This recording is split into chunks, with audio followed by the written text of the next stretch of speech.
is, man. We ain't about to panic. Ain't no need to be nervous. It's a fight. It's a 7-point ball game, and we get the ball first. It's a fight. Go out there and fight.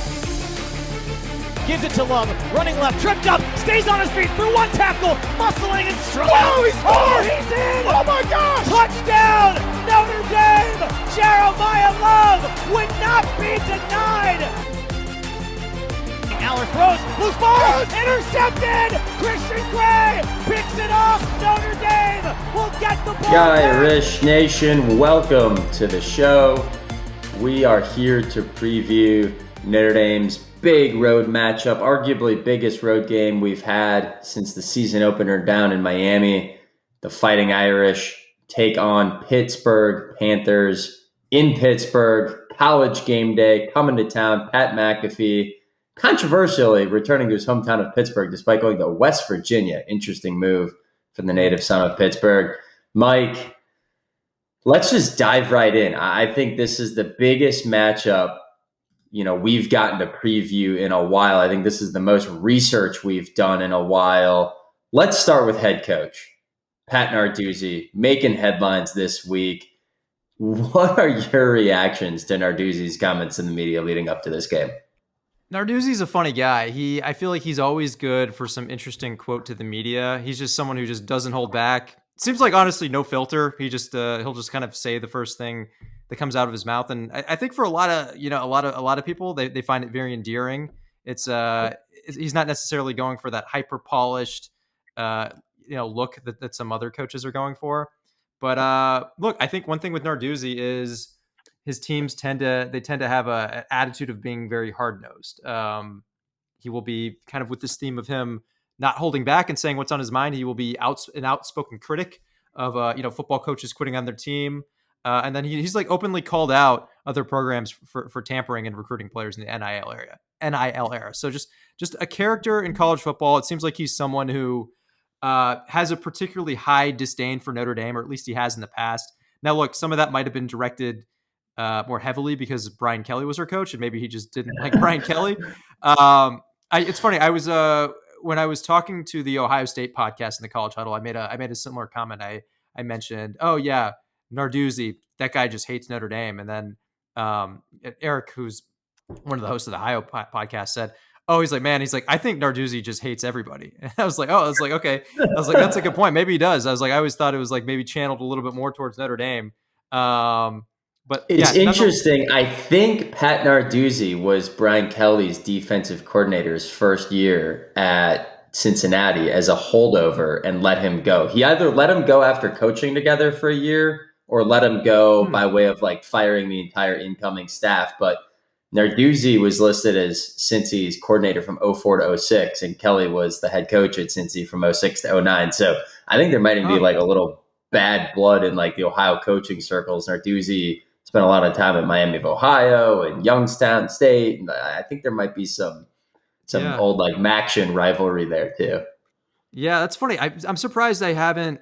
That's good that you pointed that out, Brett. I feel like I haven't heard that point raised. But yeah, I'm not sure if they for sure overlapped or they just were in adjacent seasons. But I wouldn't be surprised if that's more Brian Kelly than Notre Dame taken as a whole. But apparently now he doesn't care about us. He doesn't care if we score 100 points on him.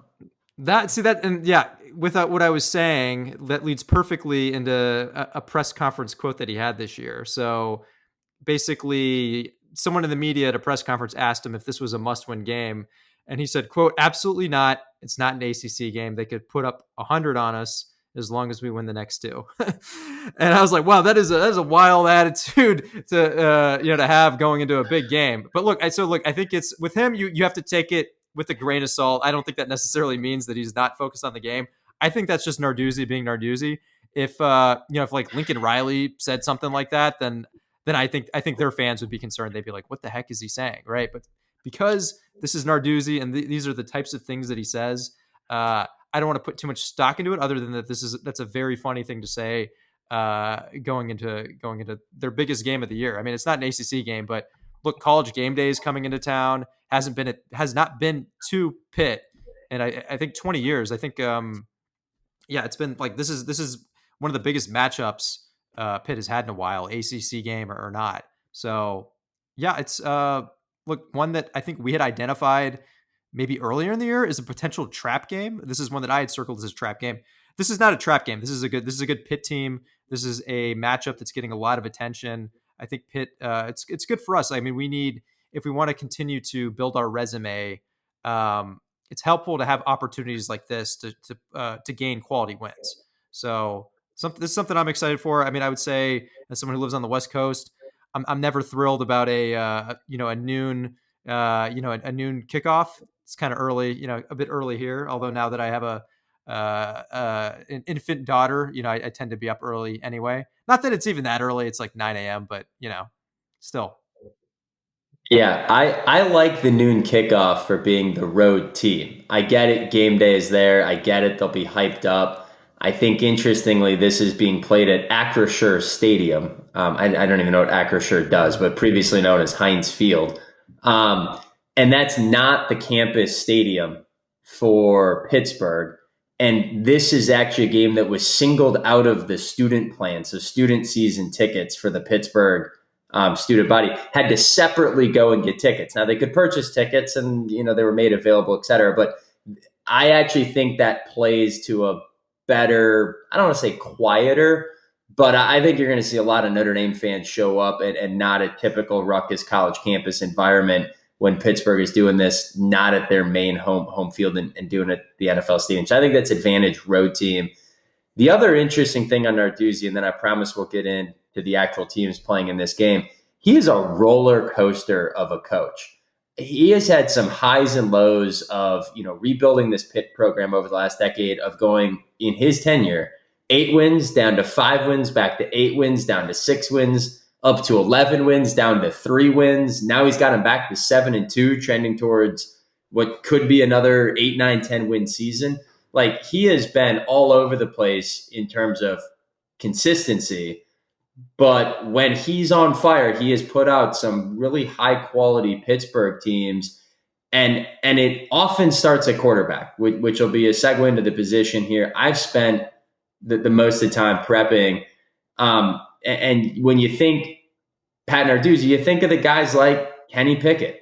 And when things are going well, he's got Kenny Pickett. When things aren't going well, he's got guys maybe more like a Phil Jerkovich, the Notre Dame transfer that didn't quite pan out.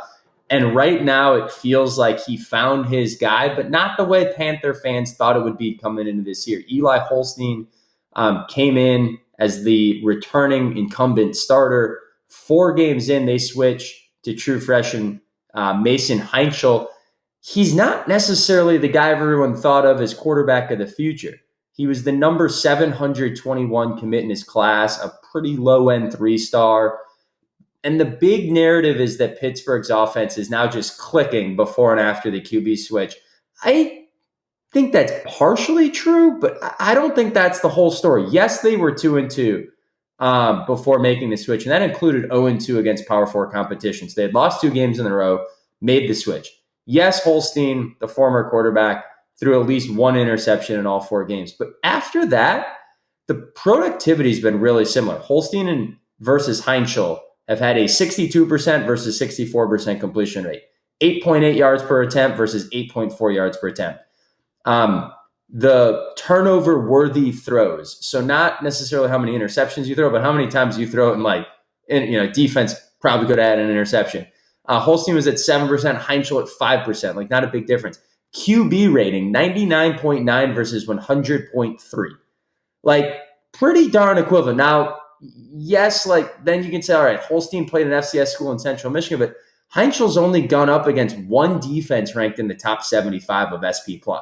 We'll talk about competition a little bit more later on, but I think Heinschel has been the beneficiary here of playing some pretty poor defenses over the last, really 3 games here where 5 games where he's come in as the starter. It's been a pretty soft schedule with the likes of Stanford, Syracuse, Boston College, even NC State. We played them this year. Pretty darn good offense. NC State's not a great defense. And so I think Heinschel has been the beneficiary of really a weak schedule, and his stats don't really look that different than Eli Holstein. So if you start hearing the media and the broadcast booth hyping up the new freshman quarterback. I think he's really unproven. I'm curious to see how he goes, how he fares. Really, first time all year going up against a top 15 defense here in Notre Dame. Yep. I mean, I think a couple things to call out with Heinschel is he can run. Both he and Holston about 5.8 yards per carry. So again, this is more about them being very similar. They're not lethal in the run game, but you have to keep an eye on them. You if they get a little space, they can make you pay. He's fumbled 4 times, and in terms of his usage in the run game per game, it's about 7 or 8 times per game. But again, not overly fast or shifty. It's just you just have to respect their ability to run and not give them too much space. And most of these have just been non-designed scrambles. So this is where we have to stay contained. I think one other big call out here is, like many QBs, I mean, this is a trend that you see with pretty much every QB. The only exception that I like to bring up is Caleb Williams was pretty much the only QB I ever saw who really had no drop off in terms of his production when he was under pressure. And with most QBs, they like pretty much every QB except Caleb Williams, they have a drop off. Some have severe drop offs. I would say Heinschel is someone who definitely has a particularly significant drop off. His completion percentage from clean pocket to pressure drops from 71% to 39%. Yards per attempt, 9.3 to 5.3. And then he also takes sacks at a high rate. So 15 sacks on 21% of the pressures. So if we get pressure, he is more susceptible to actually taking the sack. And for context here, CJ Carr has an 11% sack to pressure rate. So I think one key that we'll get into more in a little bit is that pressure is going to be key for this game. If Notre Dame can get a 40% pressure rate, I think it's going to be really, really tough for their passing game to get going.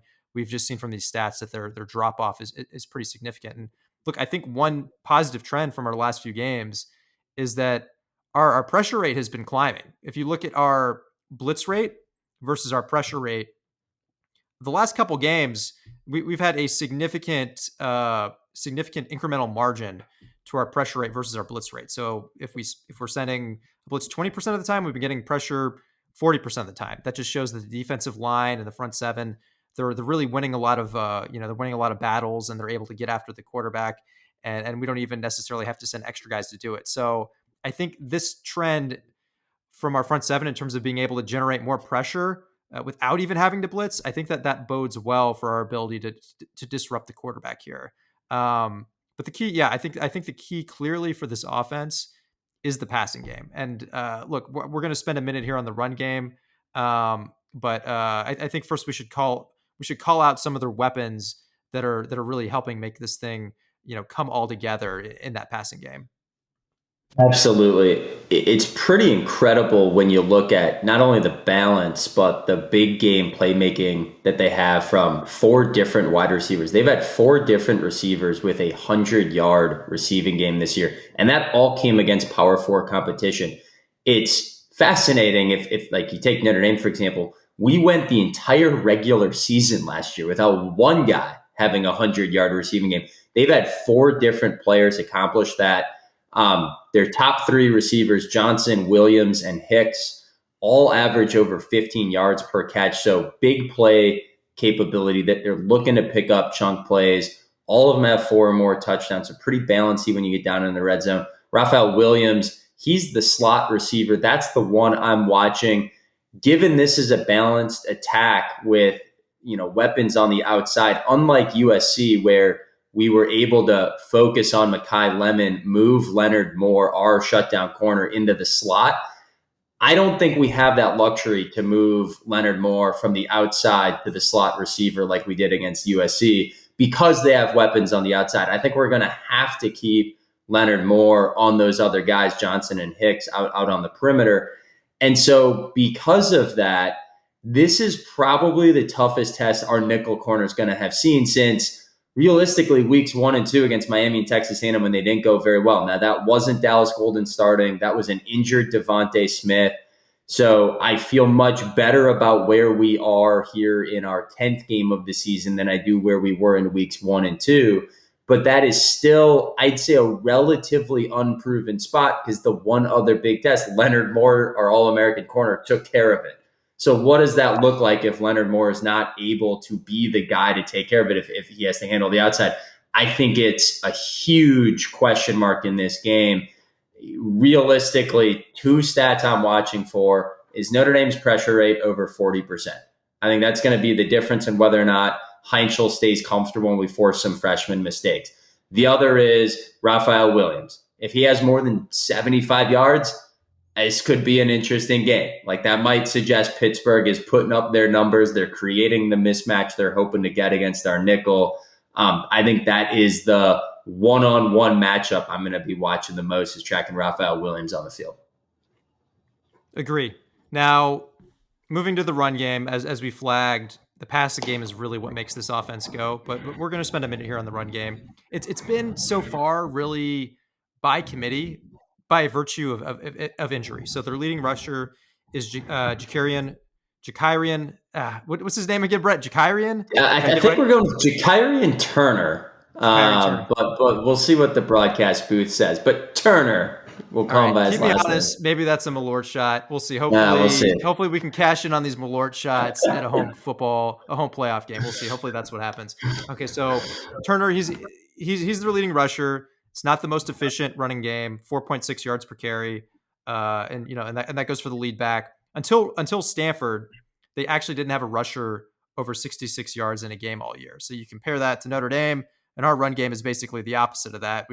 Jeremiah Love, it's not like he gets 100 yards rushing every game, but he will have some games that have just eye-popping stats, and Jadarian Price as well.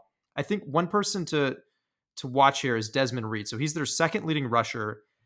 He actually has more receiving yards than rushing yards, so someone who can be effective in the pass game as well. He's actually missed the last two games and was a game-time decision against Stanford. But coming off the bye, if he's playing, he is a dangerous weapon to add into the mix. And I think if he's healthy, he is probably their best option in this running back room. So the stats may undersell a bit how effective the run game could be. But I think even adjusting for that, even with a healthy Desmond Reed, I think this is an aspect of the offense that we should be able to hold in check. And really, it's the passing game is what we really need to, that's what we really need to lock in on and focus on stopping. So taking this all as a whole, Brett and I love SP plus. So I'm going to tell you what the SP plus is for their offense. It's 27.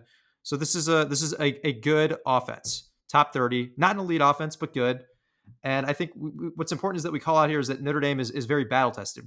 I think it's important to remind our listeners that our defense has played a lot of the top offenses in college football. We've now played number 1, number 2, number 7, number 31, and number 32 offenses in SP plus. So while we took our lumps early in the season playing some of these, more challenging offenses, we've really come together as the year has gone on. And I think facing such stiff competition, I think it helps. There's a little bit of being thrown into the deep end, but it seems like now we're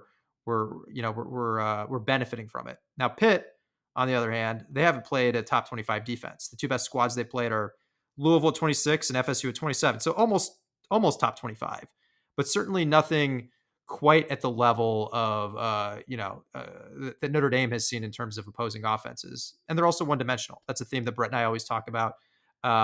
If you have a one-dimensional offense, that if you have a strong defense and a savvy defensive coordinator, that gives them a lot of options in terms of how they can shut down that offense. We saw that consistently last year. I think we're starting to see that more and more now with Chris Ash as he really settles into his role and the defense becomes, more and more of a well-oiled machine.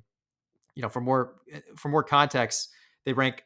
We talked about how effective their passing game is, and said that we mentioned some rushing stats, but look, they're 118th in offensive line yards and 110th in rushing success rate. So those stats, I think, just tell you that we should be able to really lock in on that passing game. Not that we disregard the run game, but I think we can, because they're one dimensional. There are certain adjustments and tactics that we can make to really like shut down what their strengths are. So I think that's a situation that has worked to our advantage many times over the years. You can just ask USC. Absolutely. Super quality offense, should not undersell. Like, this is a top 30 offense. Really good pass attack, young QB as we talked about, but a lot of weapons, leans one dimensional. And I think the theme of this preview, which we'll talk about for their defense as well, Notre Dame by far is the best defense that Pittsburgh will have seen all year coming into this game.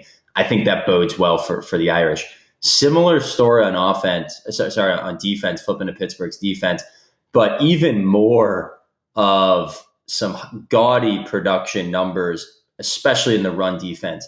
They grade out as the number 2 run defense per Pro Football Focus. They are number 3 in defensive line yards allowed at controlling the line of scrimmage. They're number 9 in havoc plays generated. Again, havoc plays are things like tackles for loss, sacks, pass deflections, interceptions. They are number 2 in rush success rate allowed, so they just don't let opposing offenses stay on schedule by way of picking up those 5, 6, 7-yard runs. So this is big time strength on strength. Can Pittsburgh's run defense hold their own against Jeremiah Love and Jadarian Price? Can Notre Dame's offensive line hold up despite being down 3 guys that we thought were going to be projected starters at the start of the year, now down with injury here in November? And to me, this is all about Pittsburgh's linebackers. Those are the names to watch. I think this is arguably the best linebacker trio in the country.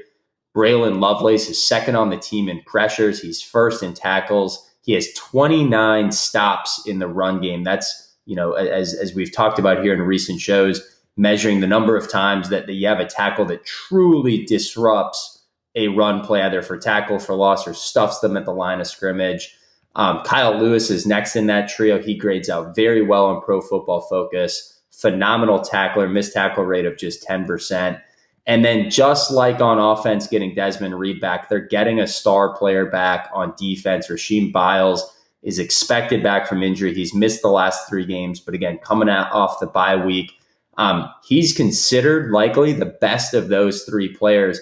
Prior to his injury, he was leading the team in tackles. He was leading the team in run stops. Now, if there's an Achilles heel, those 3 guys don't hold up very well in pass coverage. The linebackers collectively for Pittsburgh give up over 10 yards a catch and a 75% completion rate. So again, if on the other side of the ball, I'm watching how does Raphael Williams go up against our nickel corners, I'm looking for Eli Raridan to get on track. He's been streaky this year at tight end for Notre Dame. He had no catches against Navy. USC held him to 5 yards. He's actually had 4 games total under 10 yards this year. I think that's a key matchup for Notre Dame. If we can get him loose against those linebackers, and then if we can get our running backs loose one-on-one in the passing game, look for Jeremiah Love and Jadarian Price to be effective in the passing game against those linebackers. I think it's an Achilles heel of this defense that those linebackers are going to get a ton of hype, but when you put them in coverage, they tend to struggle, and the stats back that up. Definitely. Now, moving on to the pass defense. Look, this is an area that they're stout as well. So 14th in passing success rate allowed. So they make it difficult for opposing pass offenses to stay on schedule. And then in terms of pressure, we mentioned that they have a high havoc rate. Well, that translates to sacks. They average about 3 sacks per game. Jimmy Scott has 5 sacks leading the way, and then after that, it's just a bunch of guys chipping in. So they do it from a lot of different angles, from a lot of different people. In terms of their secondary, they have 2 corners that are pretty darn locked down, frankly, in Shadarian Harrison and Sean Lee. Sean Lee is a full-time starter, and he's given up just 28 yards on the season on a 40% completion rate. That's a stat that Brett had to double check. That kind of has flashes of Leonard Moore, type statistics from his freshman year. So again, a well-rounded defense. You mentioned Achilles heel, maybe with like the linebackers and pass coverage, but overall, this is there's not too many glaring weaknesses. I guess aside from the linebackers and pass coverage, Brett, where do you see that they are potentially gettable? Yeah, I think it's explosiveness. They rank 93rd in run explosiveness allowed. They rank 117 in pass explosiveness. I look at the NC State game where they gave up 4 touchdowns of 25 yards or longer. They gave up 3 touchdowns of 25 yards or longer against Florida State. Now, they won both of those games, but they have proven that they can be susceptible to giving up some big chunk plays. And Notre Dame is number 9 in explosiveness in the country. Obviously, we have the home run hitters in Jeremiah Love and Jadarian Price. But the big unlock here for Notre Dame's offense has been that deep passing game. Average depth of throw for CJ Carr is one of the deepest in the country. Yards per attempt is up there for one of the best in the country. That has been the element of Notre Dame's offense that has been missing for, really the better part of a decade. You got to go back to DeShone Kizer, where you felt like we had a deep ball being tossed around like CJ Carr. And that's where they've been gettable. I think the other theme that's similar to the other side of the ball, Pittsburgh's defense is just not seen an offense like Notre Dame. Notre Dame is number 6 in offensive SP plus efficiency metrics. Pittsburgh hasn't played a top 30 offense, let alone number 6. The best 2 offenses they played were NC State at number 31, Louisville at number 37. And no knocking NC State and Louisville. I think they've got 2 really solid offenses. We saw one of them this year, saw Louisville last year. Jeff Brom obviously, does a great job in Louisville, but they are not at Notre Dame's caliber in terms of a really balanced two-way pass and run attack that has Notre Dame as a top 10 unit. And I just think when you're in November, when you're in game 10, and it's the first time you're seeing the speed and talent and strength of an opponent, even if you're really good, even if you're, should match up with them on paper or hang in there in paper, I think that just leads to teams needing to adjust, younger players needing to kind of catch their breath and say, holy cow, this dude's faster than what I'm used to seeing. We mentioned Sean Lee, that lockdown corner. He started all year. He's a true freshman for them. So, yeah, he's done a great job in Pittsburgh secondary. This is the first time he's going to be seeing athletes like Jordan Faison, Malachi Fields, and CJ Carr throwing the ball. And on the other side, Notre Dame's been pretty darn battle-tested. We've seen 2 top 20 defenses. Yes, you've got to go back to Texas A&M and Miami for the last time we've played a top 20 defense, but hung in there pretty darn well in those games. Obviously put up 40 points against A&M. And so I don't think this is a new test for Notre Dame. I think it's a new test for Pittsburgh on both sides of the ball. I think it's a really big theme in this game. Totally agree. I think that's been a recurring theme as we've gone through this preview. Just that our units are much more battle tested. And while Pitt has some impressive stats, it has not been at the same level of competition that we have. And Notre Dame, we just have a much more talented roster. We're number 9 in the 247 talent composite. Pitt is 56. We have substantially more 4-stars and 5-stars. Pitt just has 8. So look, this is again, Brett, kind of with what you're talking about, just like the speed, like the strength, the athleticism. This is a clear edge for us. Make no mistake, Pitt is they're still a very good team. They're very balanced. They have a couple weaknesses that we've pointed out here.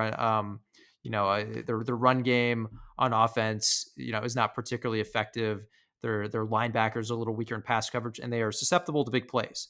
But both units are still very, very effective units. I just think with the way Notre Dame has been trending this year, we're starting to reach another level. We're starting to hit that potential. SP Plus is number 6 right now. I believe it's number 6 in the country. And honestly, that's probably an undercount. Like if you look at where the Vegas models have had us, they've consistently had us a few points higher. And so I think that's a good segue to get in terms of the expectations for the game. So ESPN, their model has Notre Dame winning this 77% of the time. I mentioned SP Plus, Vegas spreads. The Vegas line opened at 11.5 and then moved to 12.5. SP Plus, which I mentioned has consistently had us a little bit lower this year. It implies that we should have a 9.7 point spread on a neutral field or about 6 on the road. So SP Plus thinks this should be a much closer game, whereas Vegas is giving us much more credit. So I think what's probably going on here is Vegas is making some sort of adjustments in their model that's more fully accounting for the improvement that we've shown throughout the season. It's hard to know exactly what that is without actually seeing the model, but I think that's a fair hypothesis. And Brett actually looked up this stat here that I thought was pretty interesting. So if you look at how Notre Dame's done against the Vegas spread, we're 4-4-1, which would imply that Vegas seems to know what they're doing. It's they're 50-50 and right on the money. And then against the SP Plus spread, Notre Dame has been outperforming. So we're 6-2-1. So clearly the Vegas lines have been much more accurate so far. And of course, we're both data guys, so we have to call out that this is a very small sample size. But still, look, it's still worth pointing out. Otherwise, look, this is a great matchup. We called that out at the beginning of the show. College Game Day is going to be there. I mentioned I wasn't maybe as thrilled about like the noon kickoffs just because I love the energy of like a primetime game. But look, this is whether or not Narduzzi says that this is a game that matters. I think this is a game that a lot of people are going to care about. A lot of people are going to be excited about. I hope that Notre Dame gets a big crowd there. I think, moving into predictions, just kind of rounding out everything that we've talked about, I do think I agree with what you were saying before, Brett, that I just think I think we're more battle tested. We have more of a talent advantage. All the stuff that we said about the mismatch, the weak spots on offense and defense that we could get, those still apply. I think we show up. I think this is a must-win game for us. I think that we are continuing to trend up. I think I think we're continuing to reach our potential. I think Carr is going to have a big game. So I have us winning. I have our offense putting up some numbers, and I have our defense keeping them below 30 because this is a good offense. And I think, if we're putting up a bunch of points, that also gives them some more opportunities to score too. So I have us beating the spread. I have us winning 40-26. And look, I think Carr puts up some big numbers. I think he's able to expose them with some of these explosive plays. And I also think, look, I think on a play-by-play basis, they're going to make it difficult on us in the running game, but I still think Jeremiah Love or Jadarian Price they're going to break a big run here or there. So hey, maybe there's another 90-yard touchdown, on the docket this game. We'll see. Yeah, I'm in a similar ballpark. I don't think we cover this game. I've got it 35-27. Not covering, closer to what SP Plus says. I'm a big SP Plus guy. Everyone that has ever listened to this show knows I live, breathe, and die by the SP Plus model built by Bill Connolly. So I'm going to go closer to that projection and say this one's 35-27. I say all of that too. I reach the same point. I think this is a very good Pittsburgh team. I think they're well coached. I think they've got a lot of big football ahead of them as well. They still have Miami and Georgia Tech on their schedule. So I actually kind of get where Narduzzi's coming from, that they've got a lot left to play for regardless of how this game goes. Notre Dame, this is our Super Bowl. Like if we don't win, we are going home and don't have anything else meaningful left to play for. If Pittsburgh doesn't win this game, they still have some meaningful football left ahead in the ACC. And so I think Freeman gets this team hyped up. I think we're too talented to get bogged down by Pittsburgh's defense. And as I've said a few times, and you've said it again, I just think we're more battle tested than Pittsburgh. I think if you're a Pittsburgh fan, you wish you had Miami and Georgia Tech a little earlier, Notre Dame a little earlier in the season.